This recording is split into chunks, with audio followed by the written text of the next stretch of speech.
ইরানের আরাক শহরে ভারী পানির পারমাণবিক চুল্লিতে হামলা চালিয়েছে ইসরায়েল। হামলার আগে ওই চুল্লিটির আশপাশের এলাকায় বসবাস করা বাসিন্দাদের সরে যাওয়ার হুমকিও দিয়েছিল ইসরায়েলি বাহিনী।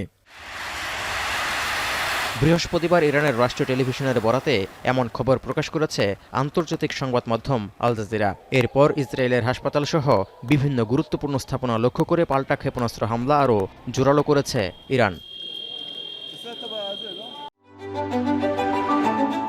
Hire Google TV, endless color, smart living.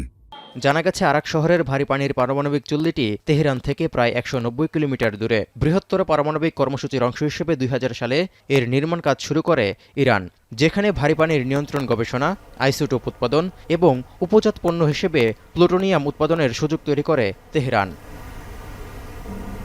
এটি মাথাব্যথার কারণ হয়ে দাঁড়ায় ইসরায়েল এবং পশ্চিমাদের জন্য, কারণ পারমাণবিক অস্ত্র তৈরিতে কাজে লাগে প্লুটোনিয়াম, যার কারণে উদ্বেগ প্রকাশ করে আসছিল জাতিসংঘ, ইউরোপীয় ইউনিয়ন ও যুক্তরাষ্ট্রসহ বিশ্বের বিভিন্ন দেশ।